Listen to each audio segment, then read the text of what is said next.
Announcements none. Papers have been laid. Questions? Honourable Leader of the Opposition. Thank you, Madam Speaker. Madam Speaker, I've given notice of the following private notice question addressed to the Honourable Minister of Energy and Public Utilities, whether in regard to the prevailing dry season, he will, A, for the benefit of the House, obtain from the Central Water Authority information as to the 1 Roman current volume of percentage of water storage in each reservoir, 2, actual percentage of groundwater in each of the 6 supply zones, indicating in each case the water production and water deficit on a daily basis, and 3, number of new boreholes drilled since December 2024 to date, indicating the additional volume of water harnessed therefrom, and B, state the number of families who have benefited from the water tank and rainwater harvesting grant scheme since December 2024 to date. Honourable Minister.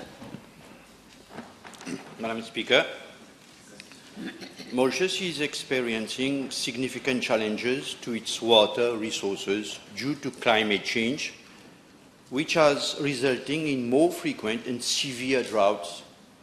This variability poses a threat to the availability of freshwater resources, impacting daily water consumption.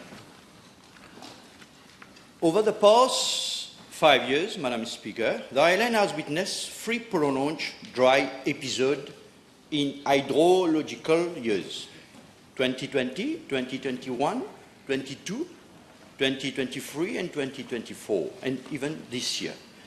The present hydrological year has been worse among those 3. It is to be highlighted that since July 2024, Mauritius has been experiencing several months of deficit in rainfall, with July 2024 being the driest in the past 120 years. Rainfall in the month of July to February has been generally below average. With regards to part A1 of the question, I am informed by the Water Resources Commission and the Central Water Authority that the total volume and percentage of water storage in the 7 main reservoirs as at today, 4th March 2025, stand at 37.81 million cubic meters, representing 41.41% percentage. I am tabling the details of each of the 7 reservoirs. Concerning part A2 of the question, as of March 3rd, 2025, water production across the 6 water supply zones shows a reduction in both surface water and groundwater production compared to normal daily values.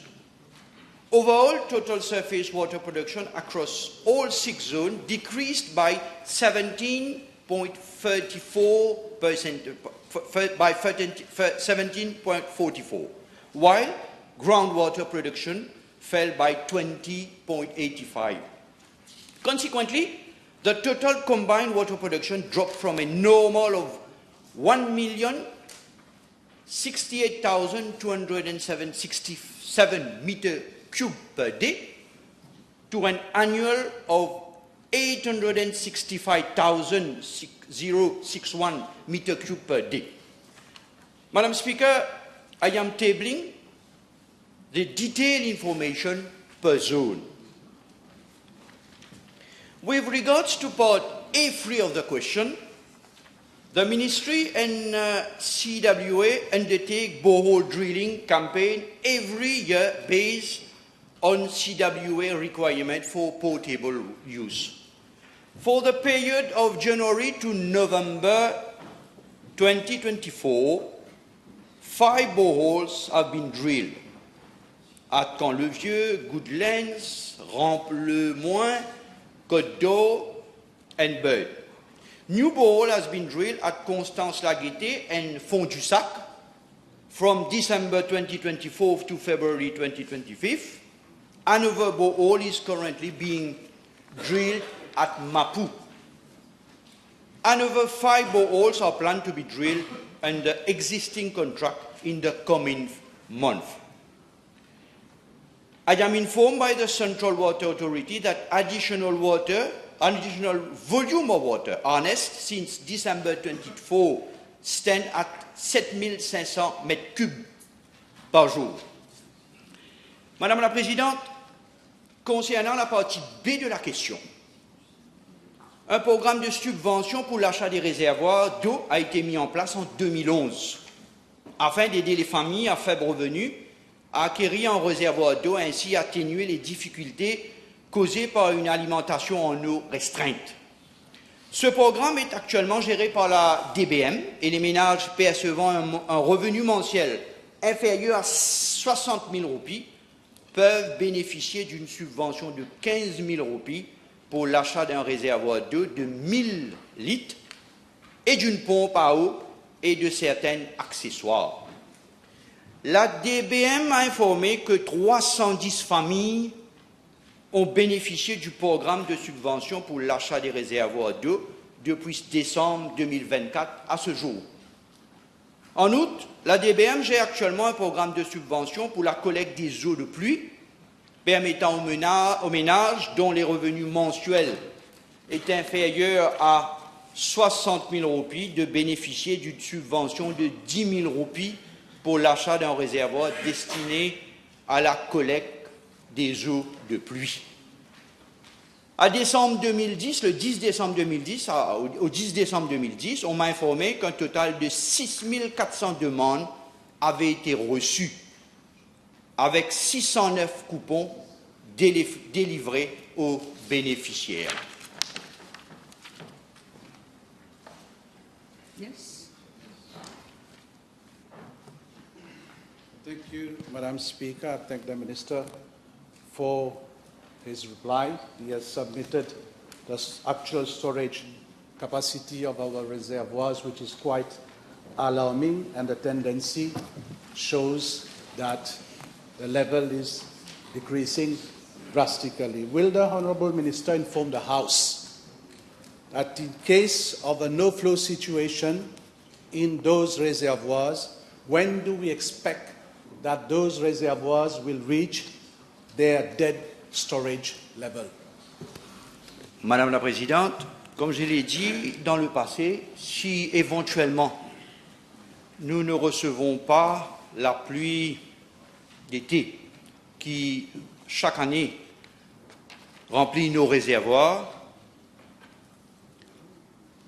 à la fin d'avril de cette année-ci, nous serons dans une situation encore plus catastrophique parce que même si nos réservoirs ont 40% à ce jour, autour de 40% à ce jour, bien en dessous de 15%, nous allons devoir arrêter les pompages parce qu'il y a de la boue un peu plus bas. Donc, pour répondre à la question du leader de l'opposition, fin avril, nous serons dans une situation difficile. Mais entre-temps, je peux dire que nous avons commencé à avoir des drilling, des boreholes, simplement pour limiter la casse. Mais pour répondre à la question du leader de l'opposition, ce sera fin avril, début mai.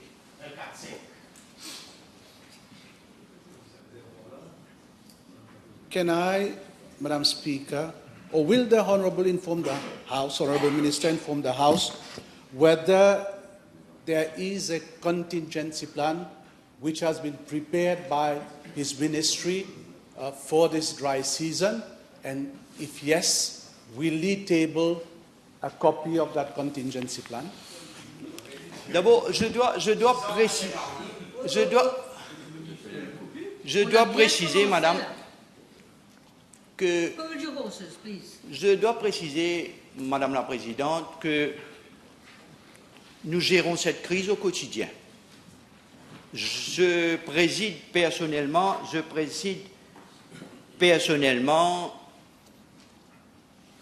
une réunion de crise chaque matin à mon ministère et je dois dire que cette réunion de crise, la gestion de l'eau au quotidien me prend presque toute la journée de travail.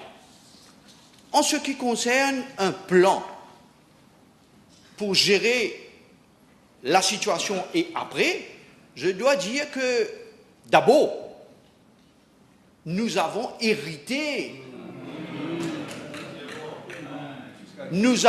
malheureusement hérité d'une situation qui nous met aujourd'hui, la population dans son ensemble, dans une situation difficile. Nous avons un plan qui se fait annuellement, pour gérer la situation annuellement. Nous avons aussi un comité de crise qui gère la situation au quotidien. Nous avons aussi pris la décision d'avoir un plan pour après-avril. Ce plan d'après-avril consiste aussi à utiliser à fond les boreholes, à utiliser à fond l'eau de le CEB, les dames des CEB qui se servent pour l'électricité. Nous avons pris aussi la décision de prendre les dames qui appartiennent au secteur privé et cela a été fait dans une coopération patriotique. Pour répondre à la question du leader de l'opposition,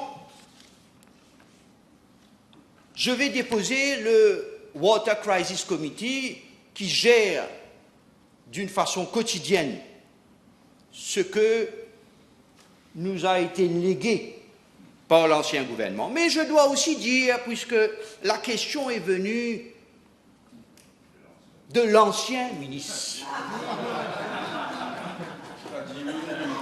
je suis obligé malheureusement, Madame la Présidente, de revenir.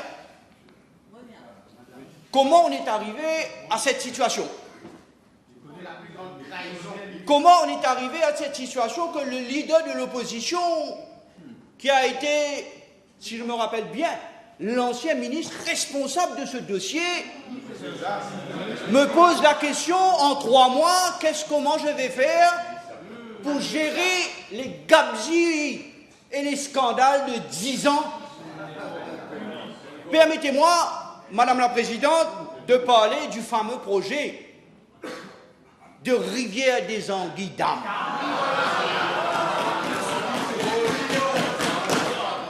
Un projet de barrage, puisque vous voulez avoir des renseignements, je vous donne les renseignements. Un projet de barrage de rivière des Anguilles Dames annoncé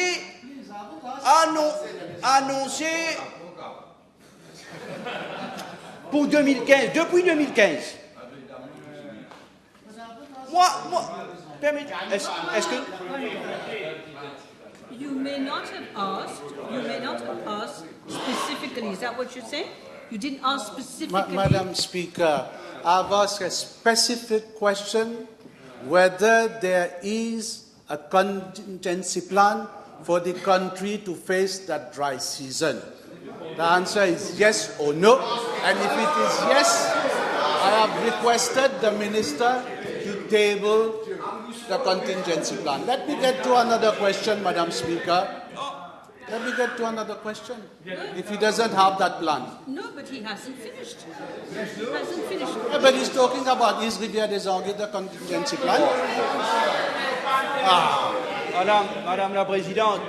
Laissez-moi décider. Honourable Leader of the Opposition, you may ask a supplementary question. That is your right. But the minister also has the right to reply the way that he thinks he should reply. I don't think he is really out of the subject. So let him finish that part. And then we can put another question. J'ai pas, Madame la Présidente, encore une fois, ma réponse initiale, Madame la Présidente, vous apprécierez que ma réponse initiale a été très courte pour permettre aux leaders de l'opposition aussi d'avoir des renseignements voulus.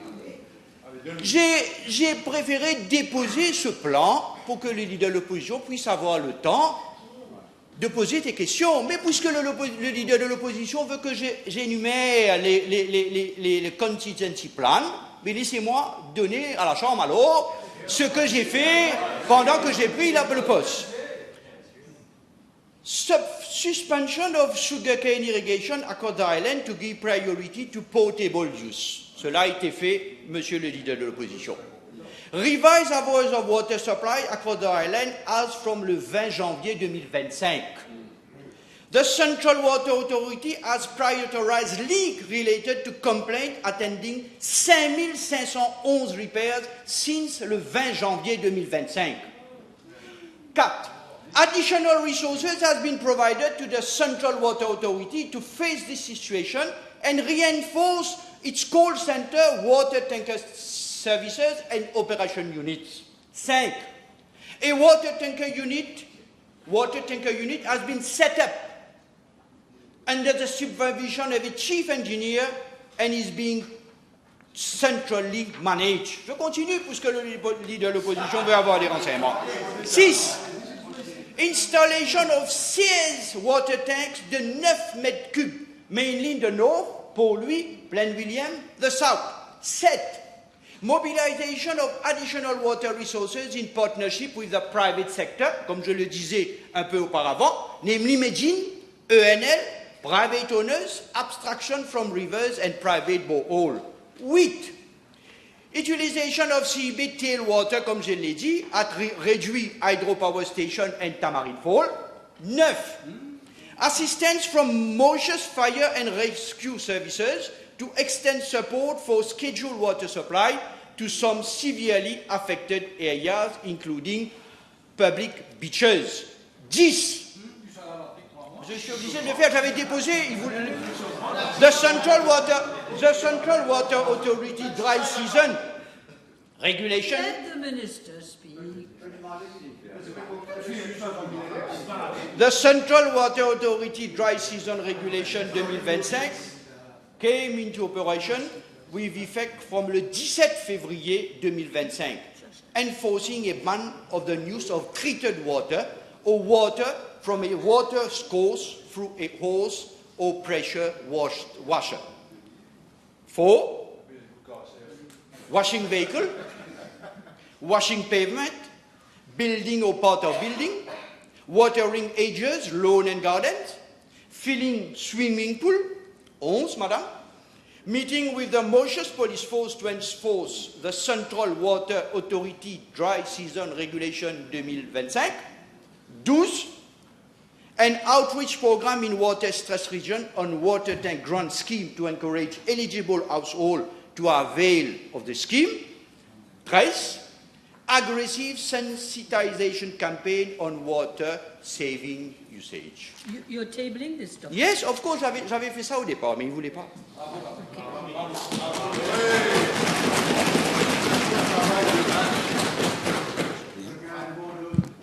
Madam Speaker, I requested that that information be tabled. Yes, but does it hurt any citizen of the country that he speaks Then you about? have to give me excess time for me No, to put no, my questions, no. Madam Speaker. Can all these decisions should have been taken last year, not this year. May I ask the Minister a question then? Does the Minister find it normal that during this very difficult period, he took 2 weeks vacations last year? And if it was not for the Minister replacing him, who drew the attention of the Prime Minister on this situation, the situation would have been much worse than it is today. No need to Does it find it normal? No need to answer that. This this is most unfair. This is most unfair. Ministers travel, ministries carry on with their jobs. So don't answer. There's no need to answer that. My next question. Yes, you may. Yes. In a PNQ, the Honourable Minister stated with regard to the Cluny Reservoir that the reservoir will be demolished. Will the Minister table the report which has recommended the demolishing of the Cluny Reservoir? Madame la Présidente, ce sujet est un sujet sérieux. L'eau, c'est la vie. Et je m'attendais à ce qu'il y ait un débat civilisé sur ce sujet d'eau, parce que cela concerne la population dans son ensemble, la population dans les coins et recoins de ce pays.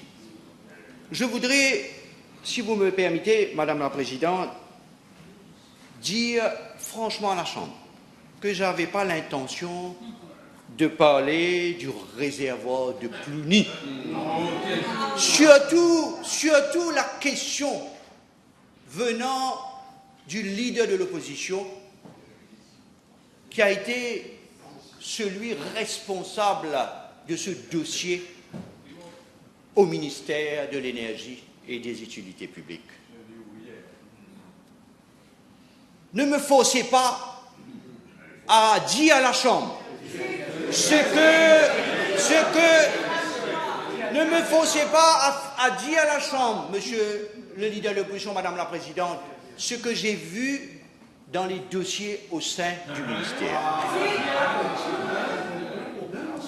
Puisque vous n'avez pas de problème, Monsieur le leader de l'opposition, je me permettrai de le dire.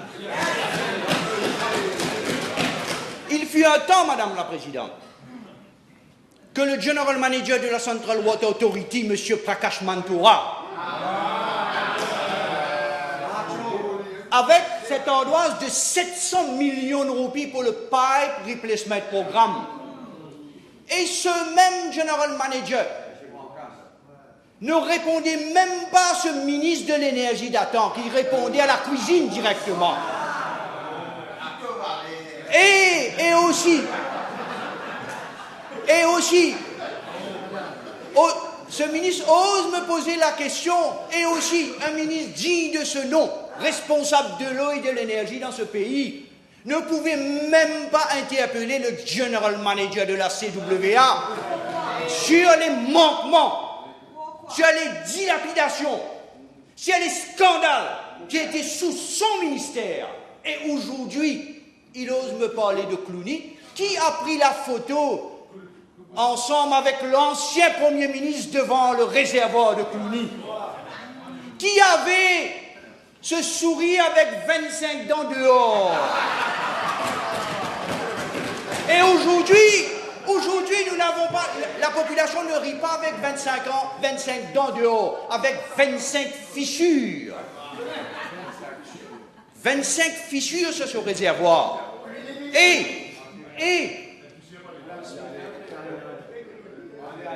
You asked about the reservoir of Cluny. Yeah.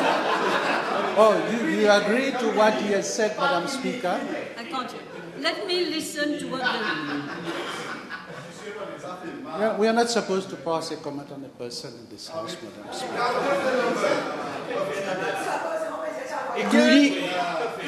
Minister, Oui.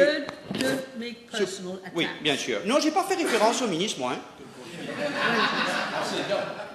La construction de 2 réservoirs, Madame la Présidente, Cluny et Richelieu, réalisés au coût de 74 millions de roupies, en vue d'approvisionner la région du Sud, New Grove, Cluny, Rosebel, a été un fiasco monumental, scandaleux.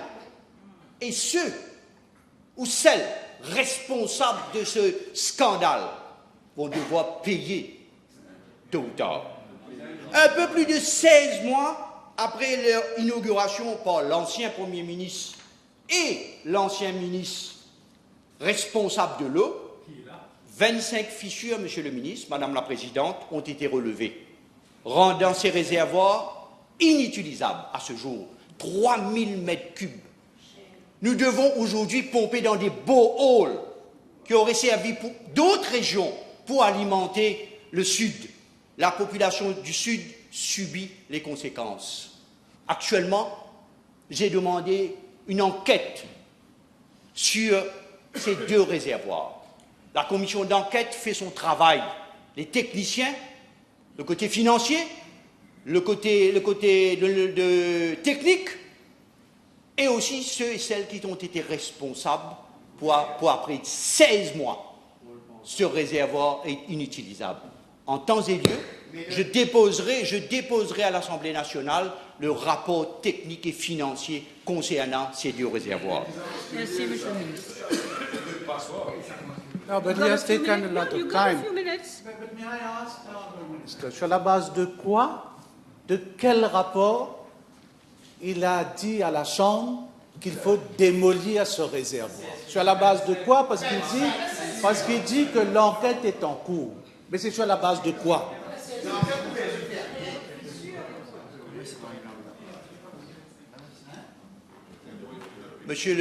Madame la Présidente, Monsieur l'ancien ministre, si je peux me permettre, ou leader de l'opposition actuelle, est sûrement au courant que, avec 25 fissures sur un réservoir, après que le contracteur a essayé de réparer à plusieurs reprises, nous nous retrouvons aujourd'hui, Monsieur le leader de l'opposition, avec un réservoir inutilisable. Les renseignements, les rapports préliminaires des techniciens du ministère préliminaires montrent que ce réservoir va devoir être détruit. Si ce réservoir peut être réparé, je serai l'homme le plus heureux du monde pour pouvoir alimenter. Ceci dit, il n'y a pas que, c'est important de le dire, il n'y a pas que ce problème de réservoir, Madame la Présidente. Il y a aussi le programme de Pipe Replacement Programme, qui a été un échec total. Nous parlons de 700 millions de roupies, 2 fois 350 millions de roupies. Est-ce que, je me pose la question des fois, et j'ai posé la question aux techniciens de mon ministère, est-ce que le ministre responsable en ce temps a posé la question au responsable de la CWA pour dire si nous investissons 700 millions de roupies pour remplacer les tuyaux, combien de pourcentage en réduction dans la déficit d'eau, de 62% dans notre réseau, on va pouvoir réduire? Si on investit un peu d'argent, c'est pouvoir réduire les leakages. Mais aujourd'hui, les 62% remontent à plusieurs années. Et ces 700 millions, il faut bien le dire, l'occasion m'est donnée aujourd'hui de le dire, les 700 millions ont été dilapidés dans une opacité totale. Peut-être le leader de l'opposition, peut-être quand il conduit sa voiture, il ne remarque pas, ou peut-être vous, madame, vous avez remarqué, les tuyaux de la CWA sont installés sur la terre, un peu partout, au risque d'être abîmés. Et la CWA, madame la Présidente, a payé pour l'enfouissement de ces tuyaux. L'enfouissement de ces tuyaux. Et si dans le passé,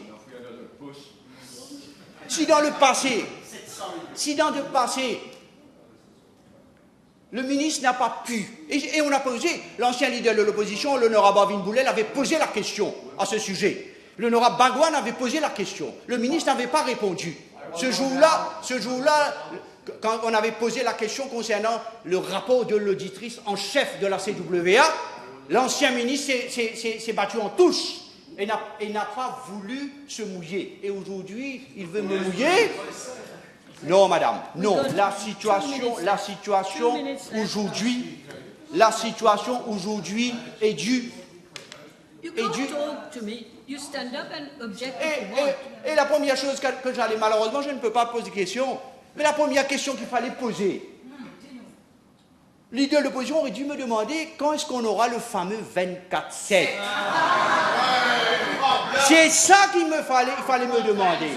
Quand on aura le fameux 24/7. Pour moi, c'est l'escroquerie du siècle du MSM.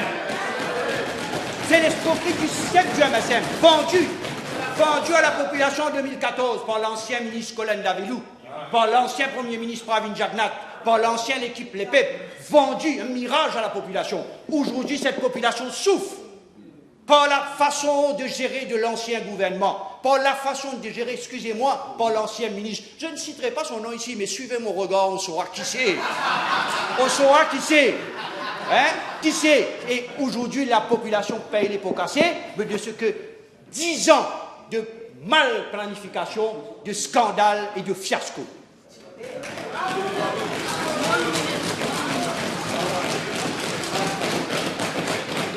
Honourable Leader of the Opposition, we got 1 minute left. Should Madam you Speaker, open the floodgate? You open the floodgate. you don't have to put the blame on me. I need to put questions, Madam Speaker. I'll put my questions. Now time is up. Now time is up. I'm sorry.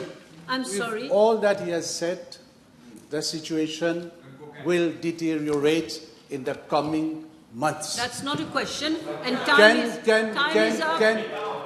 I again request the Honourable Minister to a question whether he has a contingency plan for the dry season. If he has one, I will request him to table that plan in the House, for the House to see. No more. This is repeating. No more. You have no more time. I think you've said quite a lot, but no. You have to table. You table. Table whatever document you can. You table. Time is up. I'm sorry.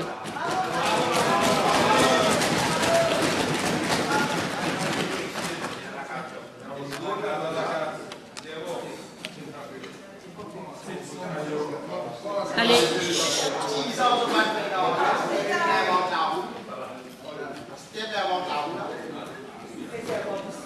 Yes.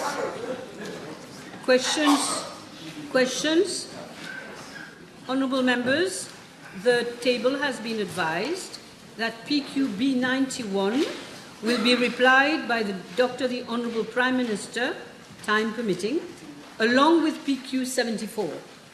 Have I got it right, Prime Minister?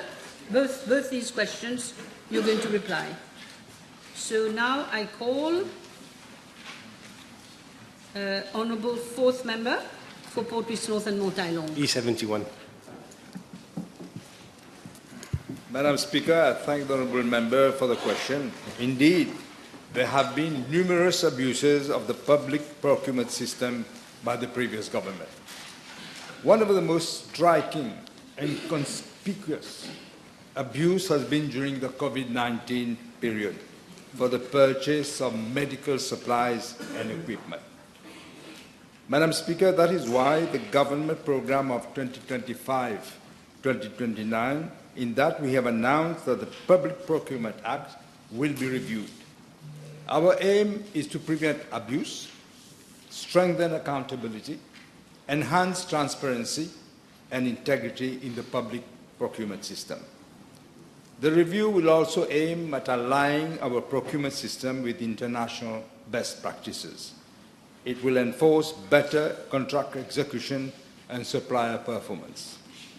With regard to the question of whether consideration would be given to amending Schedule 2 of the Act, I wish to clarify to the House that all the schedules, including second schedule, previously under the Public Procurement Act, were repealed as from 20th of July 2023 and incorporated under the Public Procurement Regulations of 2008. Madam Speaker, clearly the current public procurement system needs to be improved. Some issues need to be addressed urgently. First, the current legislation is based on an outdated 1994 United Nations model law on procurement. Second, there is a lack of oversight over excluded and exempt public entities. Third, there are too many entities dependent on public funds which are not covered by the Public Procurement Act. It appears, Madam Speaker, that a few of them may have been deliberately excluded so that nobody can see what was happening. Fourth, the system is discriminatory. There is no level playing field. I'll give you an example. The housing construction is being undertaken by the National Housing Development Company Limited, NHDC, which is under the PPA. However, there is the new Social Living Development Company Limited, SLLD, which is also responsible for housing construction, but doesn't fall under the PPA. How is that possible? We don't understand. Similarly, the NDU, responsible for drains construction and operates under the PPA, was the Drains Infrastructure Construction Limited, also involved in drains construction, does not. One can only guess, Madam Speaker, why such discriminatory approach. It beggars belief. It is, we know what has happened. We know, we've heard just now how many millions have been, I don't know whether pocketed or wasted or whatever. Madam Speaker, during the review of the public procurement system, consideration will be given to cover as far as possible all entities which involve public funds for their operations and for which government is accountable in Parliament. Unlike the previous government, we will make this accountable.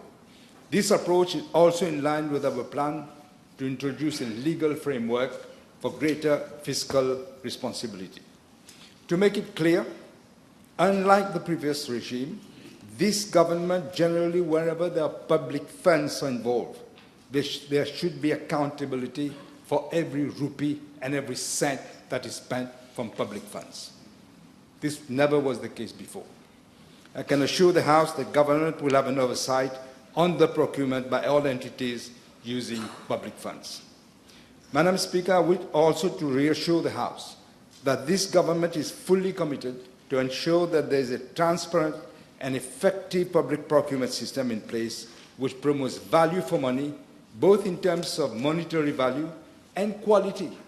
Very often we forget about quality. The cheapest is not necessarily the best. So monetary value, quality, accountability, integrity, fairness, and efficiency in the use of public funds at all levels. I have no doubt, Madam Speaker, that these reforms will reaffirm public trust in the public procurement system. Thank you. Yes. Speaker, I'm glad to hear from the Prime Minister that he intends to have a level playing field for public procurement wherever funds of government, public funds are involved. But as a matter of urgency, will the Prime Minister consider adding all those SOEs and special purposes vehicles that exist today, that since the legislation was enacted in 2006 by his government, have not been specifically included under the application of the Act? Whether these would be done now as a matter of urgency, notwithstanding future amendments that may be brought. This is precisely what I said. Wherever there is public money involved, every rupee and every cent spent, public money which is spent, will fall under the new PPA Act. Yes, your next question. Oh, you have another one? All right. Same subject. Madam Speaker, it can be brought by way of regulation. The question is very, very direct. Can the Prime Minister tell us whether what is the hold-up for adding all those SPVs and SOEs now under the control of the public procurement? For 10 years, nobody thought about it. Now what are you doing? You're in a rush to know why? Exactly. When? We will do it when we are ready to do it. Okay, next question now. B72. Madam Speaker, let me state at the very beginning that transparency and accountability will be the core values and actions of this government. We have already announced in the government program of 2025 and 2029 that the Freedom of Information Act will be introduced for the purpose of enhancing transparency in relations to decisions of all public institutions. The House would appreciate that Freedom of Information Acts lay the principle of access to information, but they also embody exceptions, as you rightly pointed out. A perusal of the existing legislation in the United Kingdom the United States, and other democratic countries will show that these acts come with some exceptions. This is universally the practice and is accepted. Exceptions are expressly spelled out in such acts for the purpose of public order, for maintaining stability, for respecting other legal and ethical obligations, and more importantly, for the protection of basic rights of the individual. In Mauritius, as with the legislation pertaining to this matter in other democratic countries, our Data Protection Act lays clearly the universal principle of protection of personal and sensitive data of the individual. Exceptions to this right are also clearly and limitatively laid down in the said Act. When the Freedom of Information Act will be introduced, it will be in conformity with the best practices in other jurisdictions. As the Honourable Member rightly says in his question, it will have to strike a balance between transparency and other interests such as national security, public safety and defence. The Act will also include exceptions aiming at protecting the fundamental rights of individuals. Madam Speaker, the transactions, whether they involve public funds or not, usually contain confidentiality clauses, though this is not a mandatory requirement of the law of contract. However, confidentiality clauses are inserted in contracts for a wide variety of reasons, and these are universally accepted. Therefore, a blanket ban on the use of confidentiality clauses in transactions, except for matters related to defence and national security, as proposed in the question, whilst desirable, may have to be examined in the broader context of exceptions applicable to such types of legislation, whilst ensuring that the principles of accountability and transparency are not undermined. Yes? Speaker. Madam Speaker, the Prime Minister realizes that with the use of public funds, there has to be accountability. And in the past, whether the last government, yes, but I'm coming up, whether the last government or the government before that have used confidentiality clauses with regards to in contracts and therefore have relied on that so as not to allow Parliament to have its function of oversight. Therefore, the question, Madam Speaker, is whether he understands that any contract with regards to public funds will not use confidentiality clauses, because we have seen in the past that Mauritius has invoked confidentiality clauses, while the other party had no problem in disclosing the information. So can he undertake that such use of confidentiality clauses will not be used? I'll just explain, I thought, at length what we intend to do. You yourself in your question says, except for matters relating to defense and national security. I did say that also. But there are also some confidentiality clauses in some cases which need to be looked at very properly. This is what I said. I'll take an example. Let's take the example of Côte d'Or Limited. Of Côte d'Or Limited, where there has been... You're on slippery ground. There have been not only... Okay. Where there has been, it has been... I can take the example of Jingfai also, where there has been relied... I want you to put a question. I am putting the question, Madam Speaker. No, you're stating... The question is that wherever public funds are involved, of course, where the matters relate to security is one thing, acceptable. But wherever there is public funds, it should, one, fall under the Public Procurement Act, and it should not be the subject of confidentiality clauses, because the public has the right to know. So therefore, will he contemplate not having any exception other than what we both agree, national security and public order? But for procurement of services, for procurement of machinery and equipment, should not be subject to confidentiality clauses at all. Exactly what you said. Look what happened during the COVID-19. I just mentioned that in the other question. You know what happened. You still joined the party that was doing it. Then you didn't ask any question. Now you want to ask me questions when we are actually correcting the mistakes that you have made. We are going to be accountable for every rupee and cent that is spent, except for what I said just now. Okay. Honourable Second Member for Rodrigues, please. Yes, thank you. B73. Madam Speaker, with regard to Part A of the question, I'm informed by the Commissioner of Police that there is a shortage of personnel within the force itself. The shortage of police officers is not limited to Rodrigues only, but also across the whole Republic. The number of vacancies for which funds are available is 3,381. The main reasons for the shortage of police officers are due to many officers proceeding on retirement on an annual basis, sometimes because of the policy of the previous government, retirement early, because they were being victimized. And then there is also a lack of interest from qualified candidates to join the force.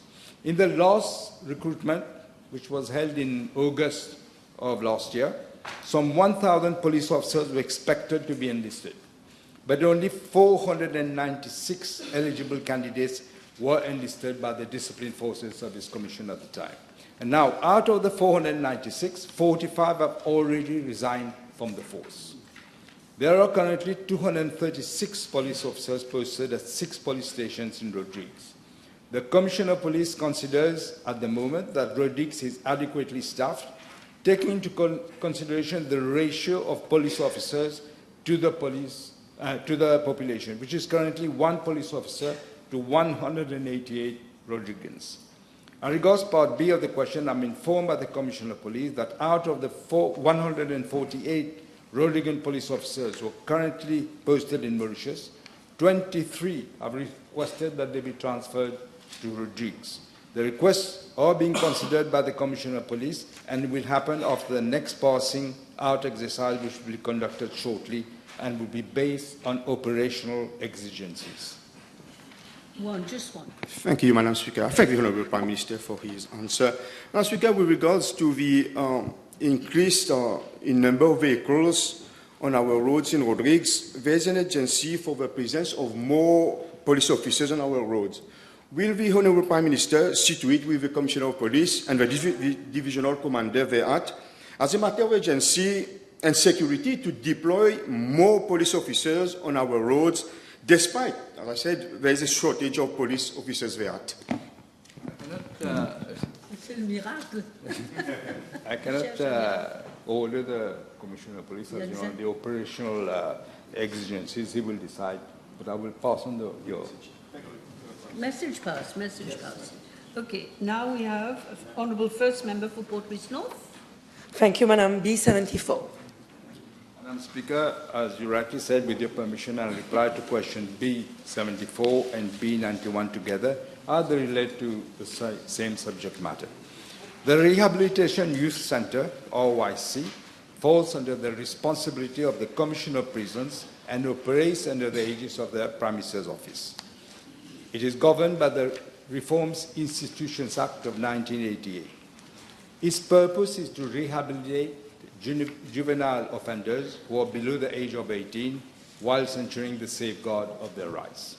There are 2 centres for OIC, as the Honourable Member probably knows, one for boys and one for girls, and both centres are located at Barclay, Bobassa, and they can accommodate some 44 residents. However, following the proclamation of the Children's Act 2020 in January 2022 and its subsequent implementation, there have been only 4 admissions at the RYC for the following reasons. 1, children under the age of 14 years are no longer prosecuted. 2, children with serious behavioral concerns are sent to probation home or hostel. C, the law provides for the DPP to advise that the child offender be enrolled on a diversion program. Madam Speaker, over the last years, the number of inmates of the RYC has reduced considerably, and currently there is no inmate, and the last one was transferred to Bobassa Prison on the 30th of January of this year because he had reached the age of 18. There are 43 staffs of the RYC, headed by an acting superintendent who is responsible for the management and day-to-day operations and reports to the Commissioner of Prisons. The superintendent RYC is supported by officers in the grade of chief officers, principal officers, senior officers, and other officers. Since there are no inmates, the staffs have become redundant. Following consultations held in February and May of 2024, with the Staff Union and representatives of the Government Services Employees Association the possibility of redeploying the staff to the correctional youth centers or the Ministry of Gender Equality and Family Welfare to provide support in child development unit shelters were discussed. That was in February and May of 2024. However, the representatives of the unions did not agree to the proposals. They instead came up with a counter-proposal, namely to be seconded, that they should be seconded to the Ministry of Education and Human Resource, and also to perform the duties at the level of discipline master. However, when the latter ministry was consulted at that time, the proposal was not agreed upon. Similarly, no green light had been given so far by the Ministry of Gender Equality and Family Welfare. In view, Madam Speaker, of the need to redeploy, because we need to redeploy them, the redundant staff of OIC, the representatives of my office met the representatives of the GSEA and representatives of staff on the 31st of January 2025. It has been agreed that some OIC staffs would be temporarily posted to probation home for girls and probation hostel for boys, and some would be redeployed to the correctional youth centers. The acting superintendent of the OIC and other senior staff would, for the time being, remain posted at the OIC for administration purposes and to monitor and organize the other schedules of work. The OIC officer would continue to report to the acting superintendent, OIC, and retain all the benefits and allowances that would continue to perform as per their schemes. However, all of them in time will have to be redeployed. Necessary training will be imparted to enable them to integrate the probation institutions and the correctional youth centers. At the prisons department, they will be providing assistance to the officers of the prison cadre, including some of the welfare unit given their counseling skills. Madam Speaker, the OIC will remain operational in case an inmate is referred by court, which might happen. The acting superintendent will then ensure that the necessary staff will be available to provide all the necessary training, counseling, and support. As regards the future strategy of the OIC, consultations will be held with relevant stakeholders for appropriate legislative amendments. Yes? Thank you, Madam Speaker. Thank you, Honourable Prime Minister, for your answer. May I kindly draw this attention that since, as you said, 30th of January, there are no inmates in OIC, and that the staff posted there have been transferred to CYC. There is mismatch since one scheme of duties is under the PSC and the other force under the DFSC. Can this be addressed, please? Can this be addressed? This is being addressed, Madam Speaker. Let me assure the Honourable Member. In fact, this has happened in the past, and this will be addressed. Yes? Thank you. Will the Honourable Prime Minister agree that the whole concept of rehabilitation youth centre or correctional youth centre need a complete revamping to fulfil its mission to address juvenile delinquency, and that is there a need for an assessment of a situation to see at the heart of a problem? Thank you. Yes, we will be doing that. In fact, as I said, the OIC is becoming redundant, but we will look at it globally. Thank you. Yes. Honourable First Member for Rodrigues, Ms. Colette. Thank you, Madam Speaker. Question B75, please. Madam Speaker, with regard to Part A of the question, I'm tabling the information requested by the Honourable Member. It's a long answer. As regarding Part B of the question, prisons and reform institutions in Rodrigues fall under the responsibility of the Rodrigues Regional Assembly, as outlined in the Rodrigues Regional Assembly Act. So the question should be addressed to the Assembly. Yes. Honourable Second Member for Rodrigues. Yes, B75, 76, sorry. Madam Speaker, Section 53(1)(a) of the Road Traffic Act stipulates that where a person who is the holder of a driving license or a provisional license in the Republic of Mauritius is disqualified by virtue of a conviction or under Part 4 of the Act, the license shall be retained by the licensing officer so long as the disqualification is in force, and the license shall be suspended from the date of disqualification until the restoration of the license to its holder. With regard to Part A of the question, I have been informed by the Commissioner of Police that since January 2020 to 27th of February 2025, there have been a total of 915 license holders who have been disqualified in Rodrigues.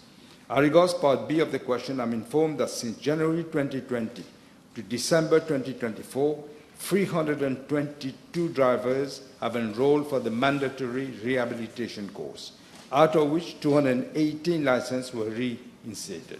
The course is currently conducted by the MITD of Rodrigues at the Le Chou Training Center and is held every 3 months.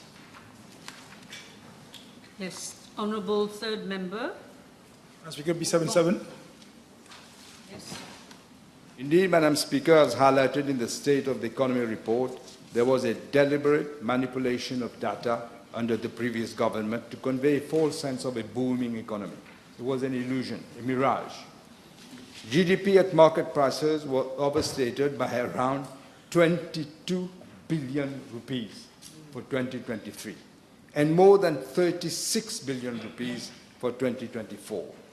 The budget deficit was understated in the budget document by 1.8% GDP for fiscal year 2023-24 and by 3.3% of GDP for the fiscal year 2024-2025. We have amply demonstrated that the falsification of data was the only way for the previous government to conceal its economic and fiscal mismanagement and the resulting disastrous situation. But the truth always finally has come out. Madam Speaker, with regard to Part A of the question, the real culprits and the masterminds behind the falsification of data have already been booted out of office. Game over for them.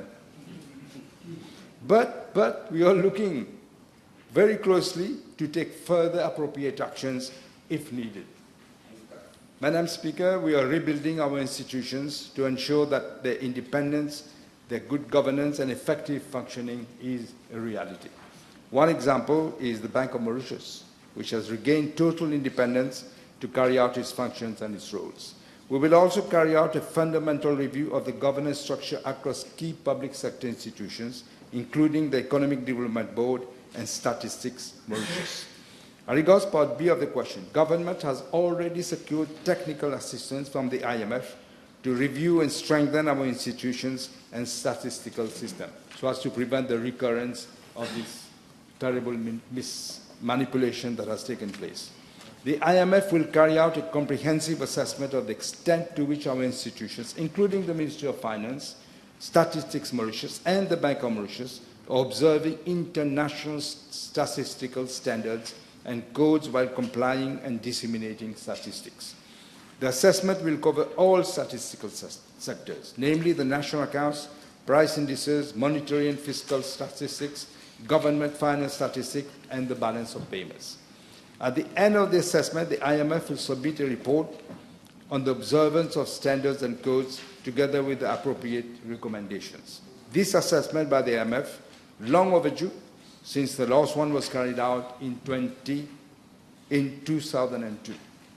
Madam Speaker, the IMF, as a matter of priority, agreed to devote the first part of the exercise to reviewing the organization structure of Statistics Mauritius and its data collection and dissemination process to prevent, again, such interference in the future. We are acting fast to restore the integrity and quality of our statistics after 10 years of abuse. A steering committee is being set up under the Ministry of Finance to coordinate the assessment of the IMF and ensure effective implementation of its recommendations. Madam Speaker, we will shortly reconstitute the Statistics Board and appoint an independent and fully qualified chairperson, and that board will be given full independence in the exercise of its responsibilities. With the implementation of the recommendations of the IMF, we will ensure that in future no government will be able to manipulate data ever again. Yes. Speaker, could the Prime Minister advise if his administration has received any representation in whatever form from the then representatives of the MSM government to defend the figures they had presented to the Mauritians? I don't think they're able to do that. Speaker, are we to understand that the, Brief, the Director of time is up. Statistics, who by law has to be independent, by law, does not take instructions from anyone under the Statistics Act, that there is no disciplinary action being envisaged, let alone taken, against him and others under him for having willfully falsified data, according to what is being said? Is this what the Prime Minister is saying, that there's no action being envisaged, let alone being taken? No, that's not what I said. I didn't delve into it too much, but there will be action taken.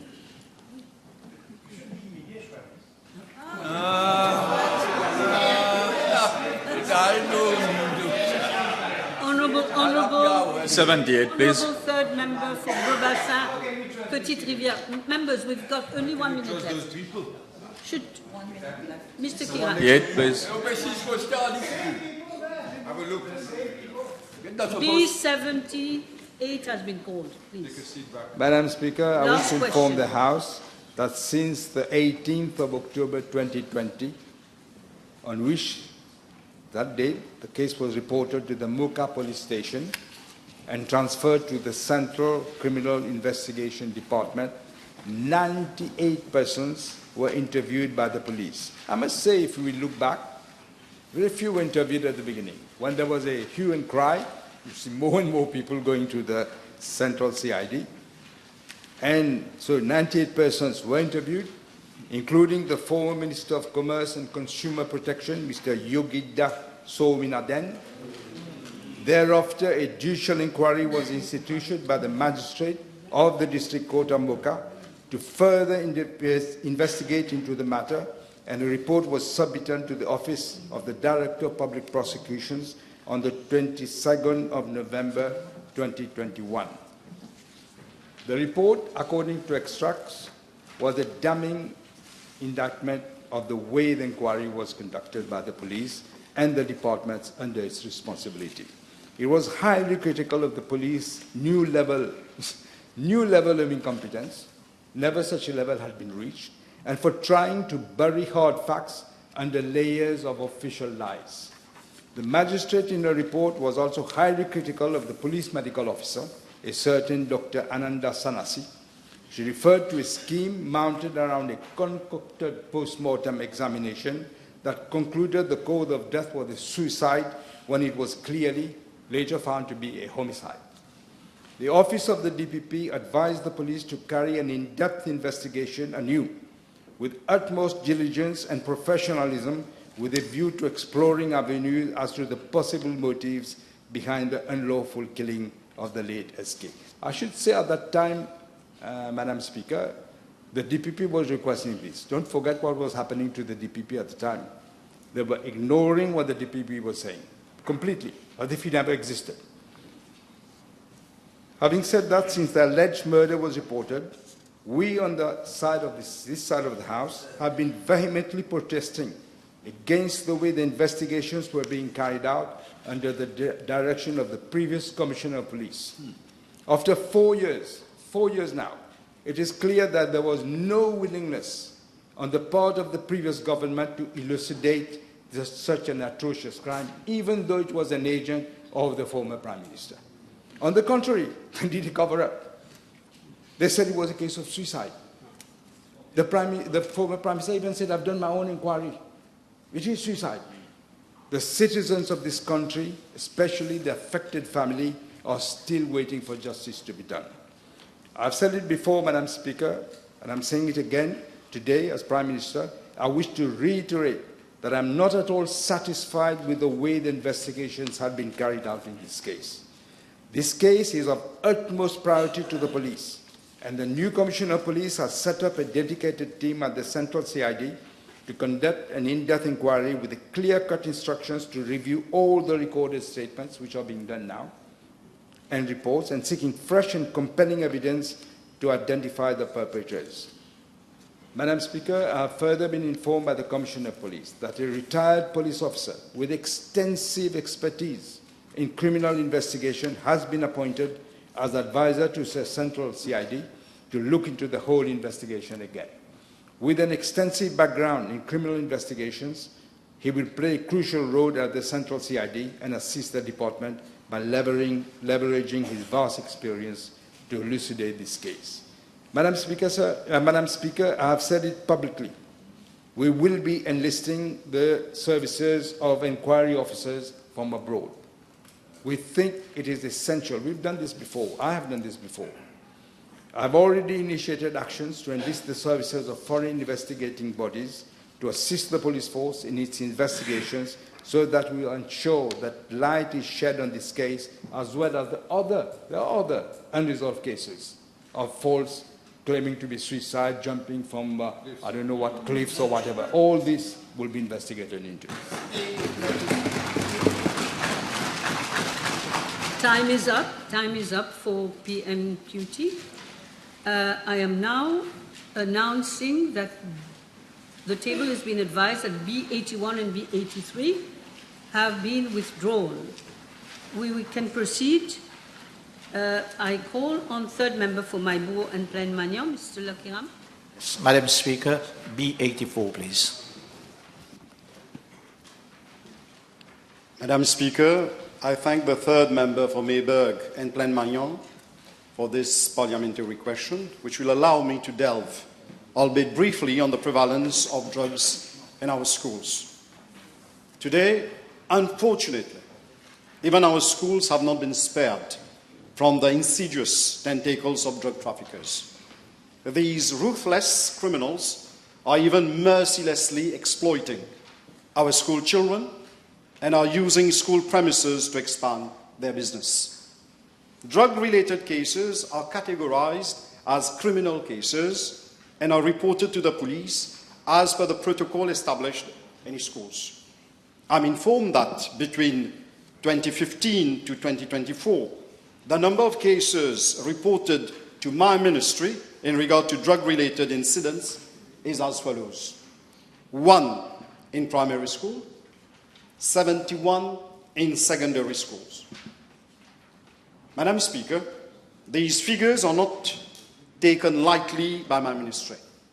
The fight against the scourge of drug abuse in schools holds a prominent place in my ministry's agenda. That is why, on 30th January 2025, I chaired a high-level multi-sectoral meeting with several stakeholders to address issues related to substance abuse, as well as growing indiscipline in schools. The meeting comprised of representatives of the Ministry of Gender Equality and Family Welfare, Ministry of Health and Wellness, the police force, LADSU, SEDEC, managers of private secondary schools, officers of the Rehabilitation Youth Center, among others. The discussions revolve around the effective strategies to combat the proliferation of drugs within and around school premises. Madam Speaker, I would like to inform the House about the preventive measures currently in place to combat drug abuse in our schools. First, regular awareness talks are organized in schools to sensitize students and staff against the risks associated with drugs, especially synthetic drugs. 2, there are 2 drug prevention and education programs known as 1, Rebound, 2, Get Connected programs. These 2 programs are run with the collaboration of the United Nations Office on Drug and Crime as to deter the students from surrendering to the temptation of substance abuse. 3, the National Education Counseling Service provides support to vulnerable students and their families so that they navigate the complex issue of substance abuse. Apart from these preventive measures, Madam Speaker, my ministry is fully committed to walk the talk. That is why we have solicited the support of other stakeholders to further enhance preventive measures. In concrete terms, we have initiated the following. 1, targeted crackdown operations with the help of the police department, particularly ADSU and Brigade pour la Protection de la Famille. Second, enhanced surveillance at school level by the school personnel, whom I would like to salute for the good job they are doing, and intelligence-led policing and community involvement by organizing sensitization campaigns and increasing police patrol in high-risk areas. Third, we are also committed to reviewing and tightening relevant legislation to deter students from engaging in criminal activities, including drug use and trafficking, both within and outside school premises. Fourth, I hereby solicit the collaboration of NGOs specialized in drug prevention, the support of student council, school prefects, and PTAs in our quest to prevent substance abuse. I make an appeal to our grandparents to promote human and moral values in order to enhance ethical behavior and standards among our children. Madam Speaker, very often students don't have the necessary skills to deal with those influence them to take drugs. They don't know what to do and how to resist temptation. That is why it is imperative to engage our students in meaningful dialogues and programs which deal principally with prevention. The battle against drugs cannot be confined to the four walls of school premises only. It is a relentless battle that we must fight together as a nation. Every parent, teacher, police officer, citizen, and politician has a key role to play in breaking the stranglehold of drug trafficking. We must all be vigilant, proactive, and unwavering in our commitment to eradicating the scourge of drugs from our schools, our community, and our nation. Madam Speaker, in the Government Programme 2025-2029, on page 28, paragraph 56, we can read the following. The fight against drug trafficking and use will be one of the major priorities of government. Government will adopt bold measures to end the suffering of families and society in general as a result of the significant increases in drug trafficking over the past 10 years and breakdown in law and order. Thank you. Thank you, Minister. Yes. Honourable First Member for La Caverne. Thank you, Madam Speaker. B85, please.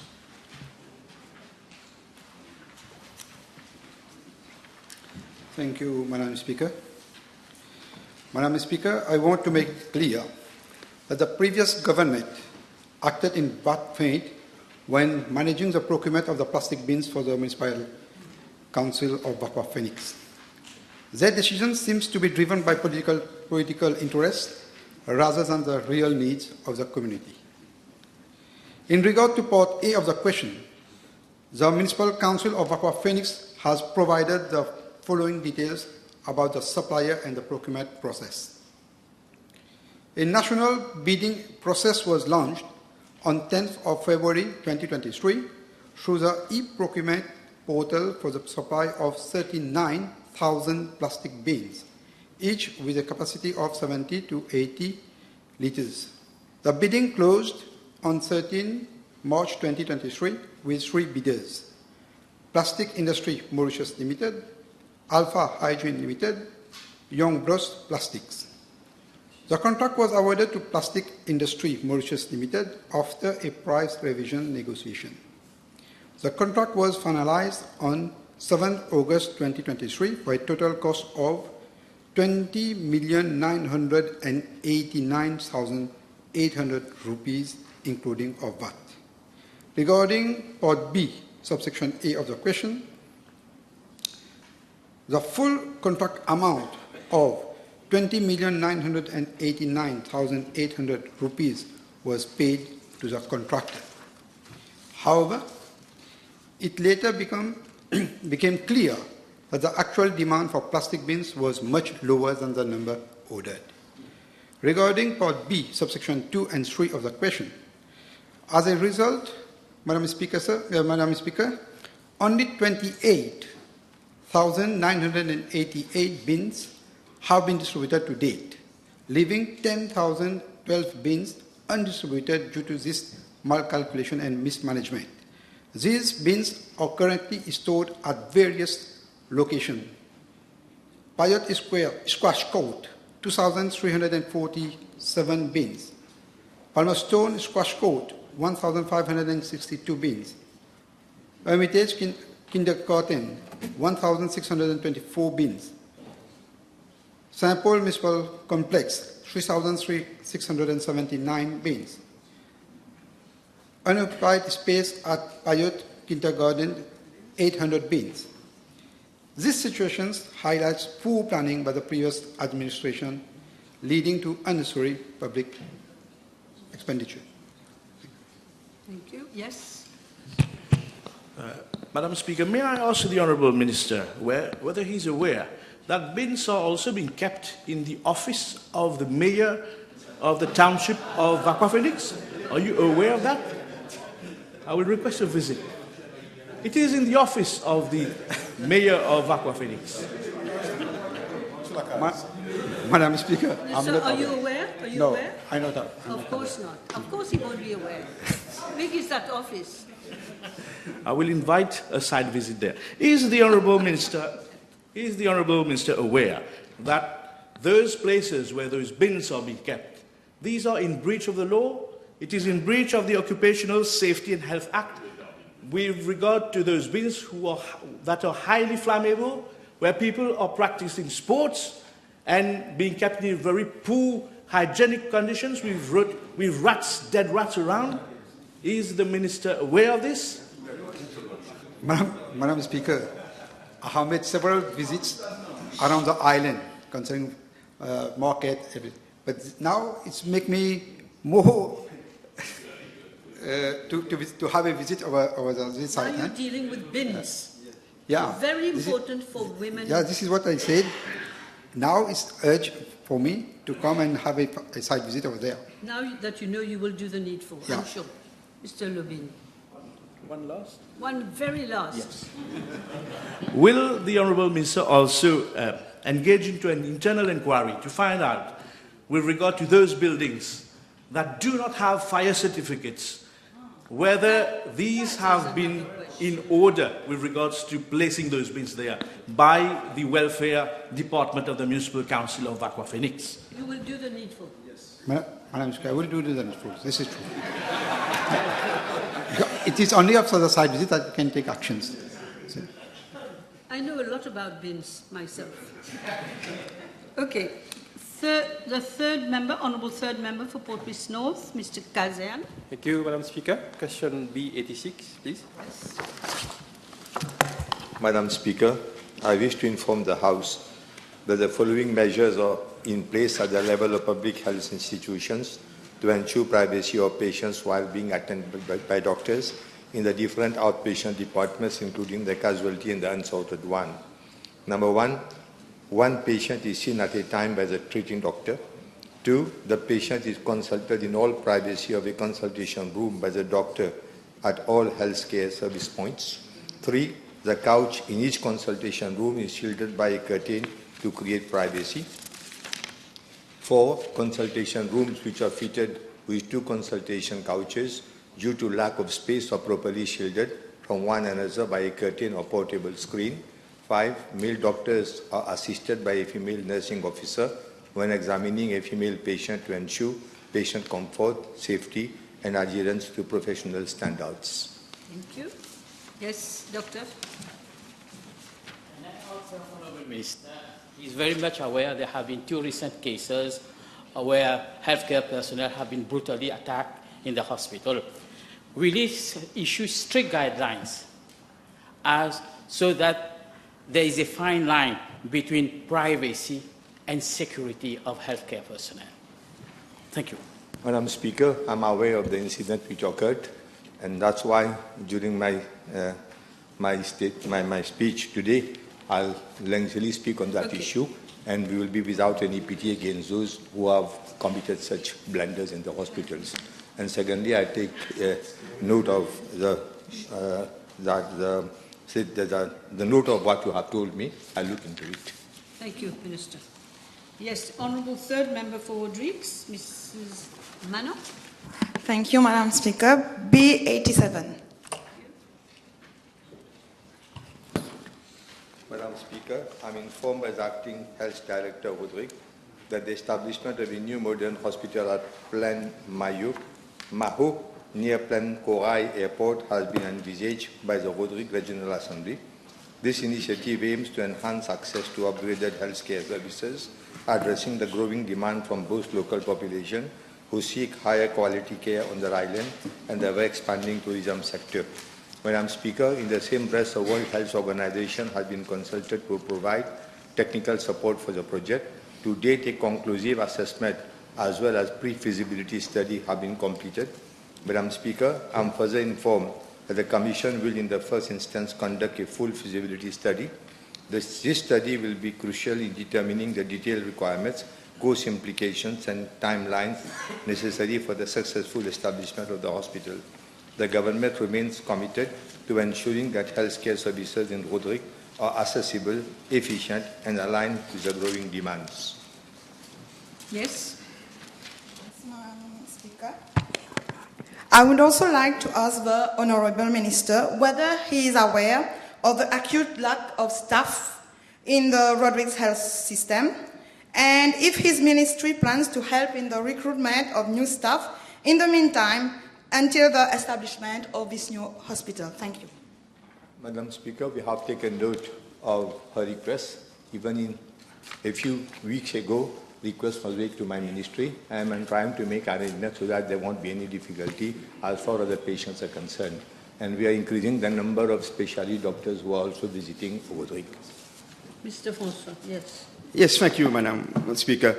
May I ask the Honourable Minister whether he is aware that there is a comprehensive report by the Hospital Services Consultancy Corporation Limited of India that proposes a state-of-the-art landmark hospital for Rodrigue through redevelopment master plan for the existing Queen Elizabeth Hospital with salient features such as ensuring seamless transition and no hindrance in the correct functioning of the hospital with modern infrastructure, more space for additional services, expanding bed capacity from 194 to 442, and planning along with all the latest equipment. This is almost a statement.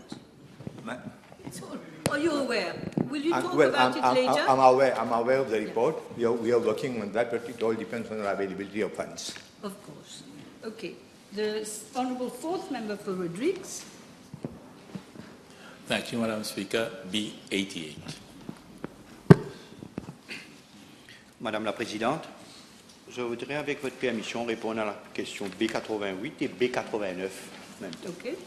Madame la Présidente, je suis informé que la Central Electricity Board dispose d'une capacité de production effective totale de 13,7 MW à l'île Rodrigue, comprenant 2 centrales thermiques d'une capacité effective de 11,4 MW, 2 parcs éoliens de 1,22 MW et un parc solaire photovoltaïque de 1 MW. La prévision globale de l'offre et la demande d'électricité pour l'île Rodrigue pour 2025 est de 9,19 MW. Je suis également informé qu'à 19 h le 3 février 2025, une demande maximale historique de 8,97 MW a été enregistrée sur l'île Rodrigue.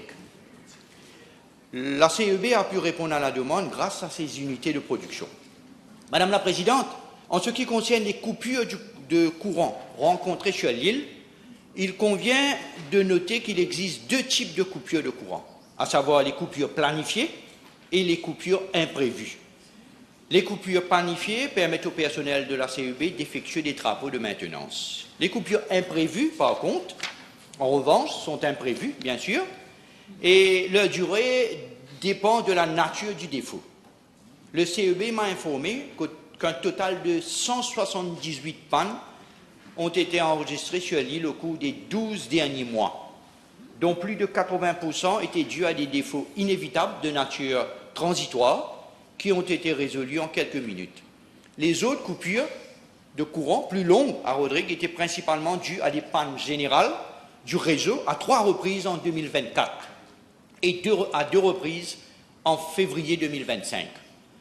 La première panne du 16 février 2025 est survenue suite à un déclenchement de l'alimentateur d'Ostier B à Rodrigue en raison d'un poteau tombé Et la panne du 22 février 2025 est survenue suite au déclenchement de l'alimentateur de Malautique en raison d'un bras transversal brisé, une poteau. Dans les deux cas, la protection du générateur s'est déclenchée, entraînant le déclenchement en cascade de tous les groupes électrogènes, provoquant ainsi une panne générale, blackout. Au fait, le 22 février 2025, à 13h15, un défaut de surintensité a provoqué le déclenchement de l'alimentation de Malautique. Lors du rétablissement de l'alimentation de Malautique, à 13h22, 7 minutes après, l'alimentation a été fermée, mais le défaut n'a pas été éliminé. Cela a provoqué le déclenchement des groupes électrogènes à Port-Maturin et à Pointe-Monnier et a ainsi conduit à une situation de panne générale, encore une fois, blackout général.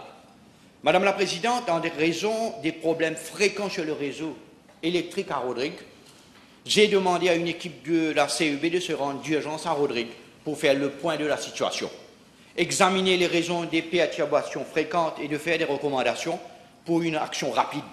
Une équipe composée d'un membre du conseil d'administration, du directeur par intérim de la distribution et d'un technicien unité production thermique. Ils étaient à Rodrigue la semaine dernière, du 24 au 25 février 2025.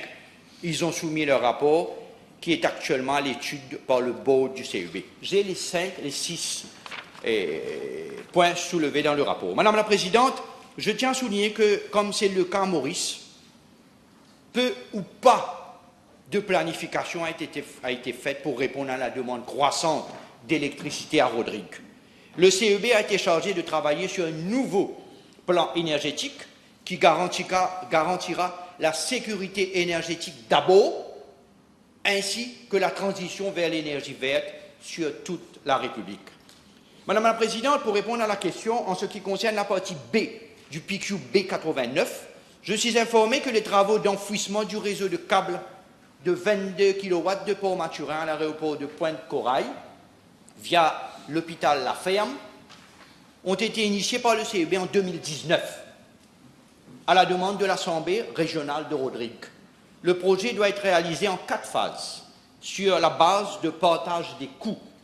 Je suis informé que la phase 1 du projet de la centrale électrique de Port-Maturin à l'usine de dessalement de English Bay est terminée. Le CEB est en contact avec la RRA pour obtenir l'accord que cette dernière pour achever le projet. Concernant la partie C du PQ B89, je suis informé que les 6 unités de la centrale thermique de Port-Maturin, d'une capacité effective de 400 kW chacune, fonctionnent depuis 34 ans, en moyenne, et que leur maintenance est devenue extrêmement difficile et coûteuse. Elles ne sont exploitées qu'en cas d'urgence, lors des pics de production, et malheureusement, très souvent ces temps-ci. Afin de relever ces défis et d'assurer la sécurité énergétique de Rodrigue d'abord, la CEB réfléchit actuellement, je dis bien réfléchit actuellement, à l'utilité d'un nouveau moteur thermique de 2,5 MW à la centrale de Pointe-Monnier, tout en retirant systématiquement les moteurs obsolètes. Ces moteurs pourront être convertis à l'avenir pour fonctionner avec des sources d'énergie plus propres à un stade ultérieur dans le cadre de la décarbonisation du réseau électrique à Rodrigue. Okay, time is up for the moment, but you will be able, both of you, to put your questions after we come back. So we suspend for 1 hour and a half. We come back at 2:30.